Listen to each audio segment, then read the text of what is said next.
KSHB 41 News reporter Fernanda Silva also in Belton earlier today, and she spoke with some neighbors who sustained some significant damage to their homes. I'm KSHB 41 reporter Fernanda Silva at Coburn Drive in Belton, Missouri. This neighborhood had a lot of damage. A lot of the trees are down, and the house behind me had its roof ripped off. We're amplifying the voices of neighbors dealing with the aftermath of the storm. Terrible. This is Whitney Benson's house. I mean, everything's in there, so. The roof is gone. She was home with her 6-month-old baby when it all happened. Literally, it just happened so fast. I literally closed my front door and felt it coming at us, and then my roof was gone. So, it was terrifying. It was very scary, making sure my baby was okay, making sure my dogs were okay, and then my rain is in my house. Many of her neighbors felt it too. Sounded like a train horn going over us and loud bangs and stuff from stuff flying everywhere. It was fast and quick, but it did a lot of damage. After the storm, neighbors came outside to help. We need to get out and do something. I had chainsaws, so I thought I'd come out and help. Trees were all over Coburn Drive. One of them landed on Scott Varga's car. I cleared it out a lot, but I couldn't walk outside. I had to cut our way out pretty much. He said neighbors also offered him a helping hand.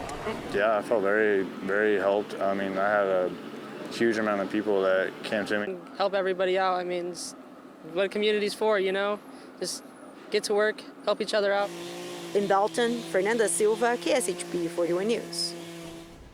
Fernanda, thank you. We saw that, Wes, this evening. We saw people rushing out as soon as the storm passed. It was like all those neighbors were there. They were ready to help, and that's one of the bright spots we've seen with these storms. And you and Caleb really were concerned with Belton based off of radar. So what did you spot at the time that made it indicate, even before we saw those images, that you were dealing with likely a tornado? Yeah, whenever the storm was going through Miami County, it was putting out 60 to 80 mile per hour wind gusts, and there's usually sort of a bowing segment that gives us a precursor to a tornado developing. These are notoriously difficult tornadoes to really see developing in the first place, but at least you know what to look for in these stages leading up to one of these developing. But here we go, 5:20, and this is pretty much where the tornado is starting to develop here, kind of on the central side or the south part of town, right near Belton. There's Cambridge Road and there's North Avenue. It's this little area right there. And then as you go through time, a bright spot there, that is telling us, okay, the tornado has just developed. Now it's sort of on North Avenue, and then starts to dissipate as it goes across 49. So we saw the velocity, that's what that was. That's what really pinged us to it. And the other thing was the debris signature from it.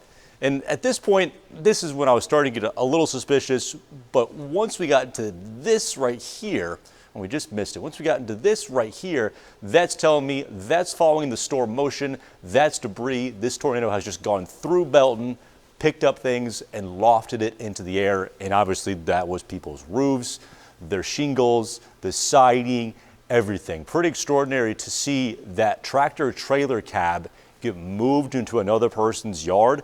That will be very telling just how strong this tornado ends up being ranked by the National Weather Service, Caitlin. For explaining the signs of the storm and your forecasting. Our very own Charlie Keegan heard from first responders as it will likely take them months to help that community recover. KSHB 41 News reporter Charlie Keegan has more now. I spoke with leaders from the city and the police and fire departments. They told me that preparations began hours before that tornado even touched down here in Belton. And now it's an all hands on deck approach to getting the city back to normal. The fire department says it's going door to door, checking on houses with a lot of damage to make sure everyone inside is okay. Public Works, they're clearing debris off the road so ambulances and police cars can get where they need to go. The headline, though, coming from the fire chief, he said there are no tornado-related injuries connected to this storm. Police chief told me that's because the people in Belton took those warnings seriously, partly because there had been other tornadoes in the region this week.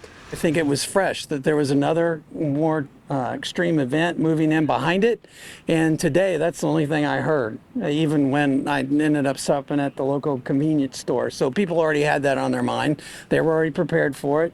I want to end with the message we had from the mayor here in Belton. He's urging everyone to stay upbeat, stay focused, and he says the city will bounce back. In Belton, I'm Charlie Keegan, KSHB 41 News.